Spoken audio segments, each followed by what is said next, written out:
She wrote an entire book that is so relevant to the sidelining of Jimmy Kimmel, which has just broken in the last couple of hours as we were prepping tonight's show. And Batya, actually, there are some arguments that I think you're probably sympathetic to being made by the left right now. Yeah.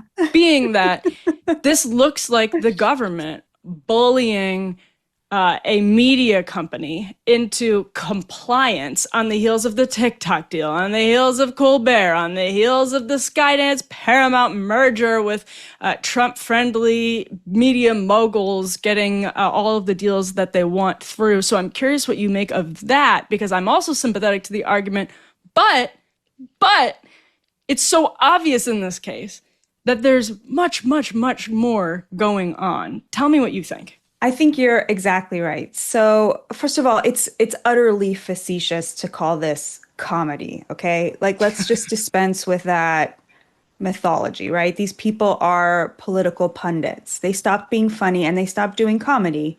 The tone with which they deliver their lines, you can tell that they're doing political analysis. And of course, all the jokes only go in one direction.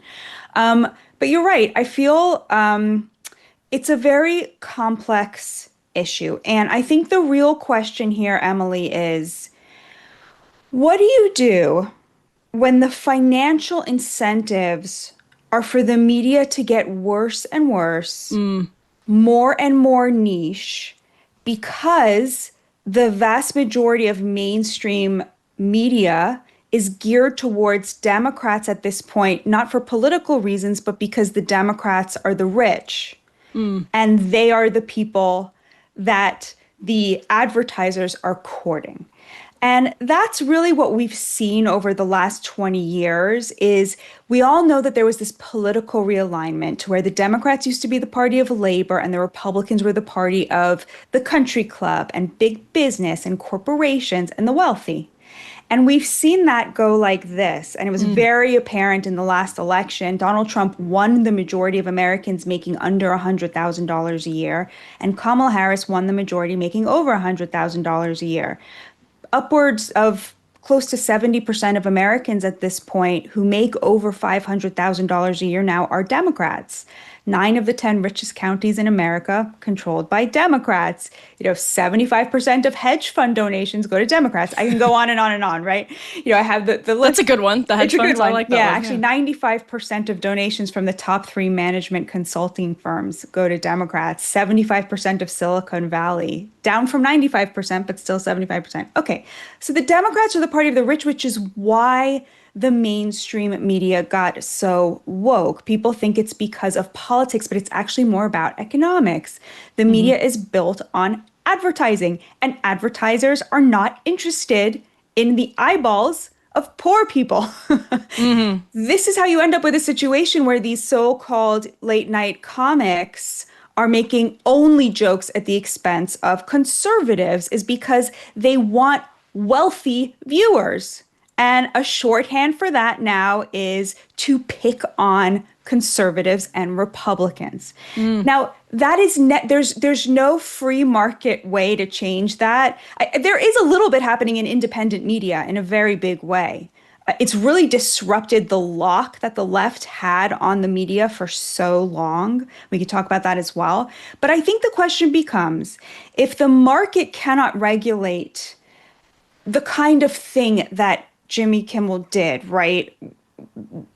Telling a joke that tasteless and offensive and disgusting in a moment like that, ABC never would have disciplined him for it.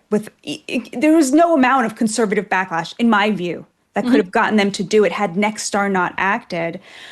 Does the government then get a role? Now, unfortunately, my view is still no. And what I really resent the FCC chair for is the fact that I don't think he is the reason ABC acted. I think it has much more to do with the fact that Nexstar was pulling it from the affiliates.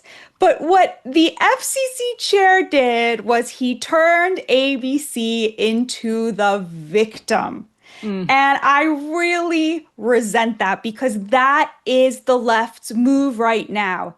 Over and over and over again, they do these reversals Mm. of the victim and the perpetrator. They've been doing it since Charlie was assassinated, trying to make themselves the preemptive victims of future violence because they In have fact, no past violence to call upon.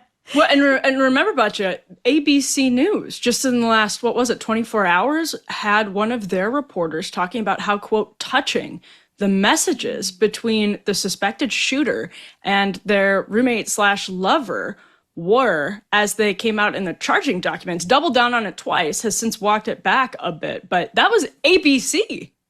Exactly. So there is this sickness. And I think if you hadn't had this Brendan Carr making these comments, ABC anyway would have pulled the show. And then we could have said, like, look, this is good. This is the market regulating itself. This is what's supposed to happen when nobody's owed a platform. But because a government actor stepped in and I think overreached, he gave them this excuse to where now they get to act like the actual victims of a potential First Amendment breach, which potentially, like, the narrative is there, even though I don't think he was the real cause. He's certainly acting like he was the reason behind it. So I think it kind of muddied the waters a little bit of what would have been a very different type of story. I would never support Carr yanking the broadcast license or even beginning that process here. I do think, and I'm curious what you make of this, the principle of pressuring these corporations to these media corporations to act in the quote public interest, it gets lost. It's like they're entitled to our airwaves and that these aren't things being rented out by a constitutional Republican government, essentially a license by a constitutional Republican government. And if, for example, a Democrat was going full Chomsky and you had a network lying about war, manufacturing consent to get us into another Iraq, I actually don't think I would have any problem with an FCC commissioner, a Dem FCC commissioner, saying, hey, let's be sure that we're acting in the public interest and putting that statement out there. On the other hand, I think you're right. The optics are just unhelpful to making the argument that the real decision had little to do with government pressure and likely had much more to do with market pressure, as was applied by Nexstar, which I think, Batya, probably in full disclosure, News Nation is one of the Nexstar properties. But that my bosses, yeah.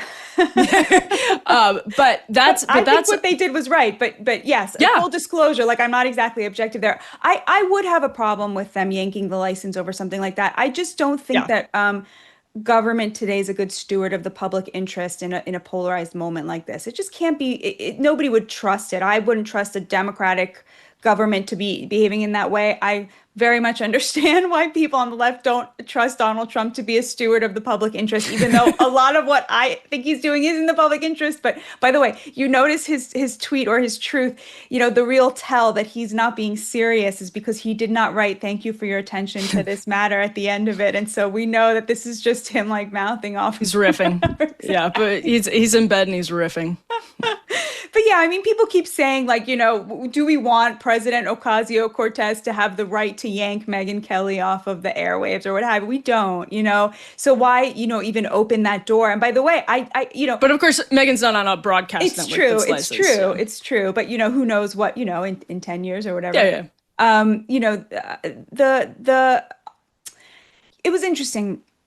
When people were assessing whether the Biden administration had violated the First Amendment and the pressure that it put on social media companies, Facebook, right, and so forth, I was really sympathetic to the idea that they hadn't, because they had made requests and the social media companies were extremely eager to comply with them. So there was never like a need for a threat. And so no threats were ever made, right? So the question is, what is the implied threat there?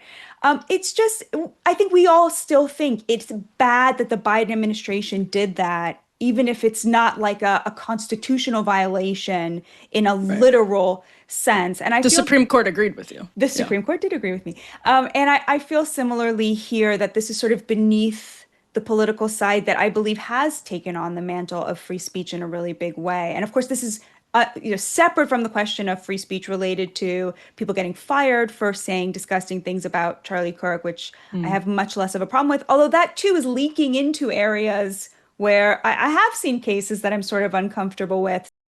Recently, I learned about colostrum. Have you heard about colostrum? I always want to do a Trump impression when I'm talking about, known as liquid gold that babies receive from their mothers after birth. It's packed with proteins, natural growth factors, antimicrobial peptides that work to enhance your immune response, reduce inflammation, repair and balance gut lining, reduce bloating, and make your hair and skin look amazing. Today's sponsor, Cowboy Colostrum, offers the highest quality cow colostrum. Highest quality cow colostrum available in the US, 100% made in America from 100% American grass-fed cows. They're the best cows, folks. They don't overprocess or strip their colostrum, leaving it whole, full fat, and high protein for ultimate nutrient density. It is the highest quality bovine colostrum you can buy, and it's easy to drink, made with delicious natural ingredients and no artificial flavors. It really is easy to drink. Simply add a 3-gram scoop of either the chocolate, Madagascar vanilla, or strawberry in your coffee or smoothie, or actually even in milk. It's really tasty. For a limited time, our listeners get up to 25% off their entire order. Just head to cowboycolostrum.com/afterparty and use code AFTERPARTY at checkout. That's 25% off when you use code AFTERPARTY at cowboycolostrum.com/afterparty. After you purchase, they'll ask you where you heard about them, so please support our show and tell them our show sent you. Say, I came from Afterparty for the best cows.